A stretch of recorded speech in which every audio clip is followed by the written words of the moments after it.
Hi everyone, I'm Paige Abbott, psychologist at HUM, and this is your weekly recovery message for the week of October 2nd, 2016. This week I've had some conversations with folks about recovery strategies and using them more proactively versus reactively. And this is a conversation that tends to come up a lot with clients. For the most part, a lot of people, when they come to see us, have some pretty good ideas of strategies that really help support their recovery. So I would say the big ones are things like journaling, meditation, 12-step meetings, and often what people will fall into is, unfortunately, this belief, which is fed by addictive thinking, that I've tried those strategies before, they are helpful. However, I'll just put them on the shelf and pull them off in the case of a so-called rainy day. So meaning when more of an emergency or a crisis zone hits in their lives. So that might be when addictive thinking is particularly high. They might be having cravings for substances or acting out behaviors, or even just experiencing more intense emotions like depression or anxiety. The belief becomes, I'll pull those strategies off the shelf at that point and they'll be helpful. What unfortunately can happen though is if you're not using those strategies consistently or more proactively, when you pull them off of the shelf and start using them in that crisis moment, they may not feel very effective. And that's because things have built up to the point that probably most tools will only be subtly helpful at pulling down the strength of that feeling or the strength of that craving. What I do recommend to people is if you know that some of these strategies are helpful to you, then yes, you can build them into your emergency reactive plan, but you also need to be using them proactively. So build them into a consistent recovery routine.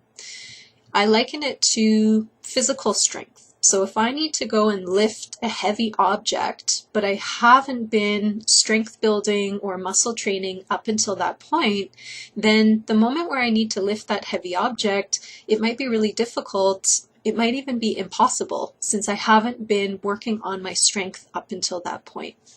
I would say recovery tools and actions are very similar, that if we haven't been incorporating those tools into our recovery routine, then that moment where we really need them, we may not find that we have that strength to lift that heavy object, meaning that that recovery tool may not be as effective as we would hope it to be. Therefore, based on this, my encouragement to people is to build in these tools and strategies consistently. Might not necessarily be every day, but to incorporate these strategies at least, every couple of days or weekly, so that you have some comfort with it, you have some familiarity with it, so that if things are starting to reach that critical crisis point for you, then A, you're more likely to actually use that tool because it's already a normal built-in part of your routine, and B, you'll probably find more benefit from it because you already feel that you have some connection to those people or to that strategy or to that tool. I would say the big ones that people tend to put on the shelf and not want to engage in on a regular basis. And when I say not want to, I mean this is the addictive thinking that's preventing people from engaging. They would be journaling, meditation, 12-step meetings, or connection with healthy recovery supports, as well as exploration of spirituality. So things potentially like a regular prayer routine or going to church or doing spiritual readings, things like that. These are the tools that I find most consistently. People will say, yeah, I know they're there and I'll use them if I need them. But these are the things that I would challenge you over the next couple of weeks to actually build into your recovery routine and schedule and be doing them consistently and regularly. And just see how it feels.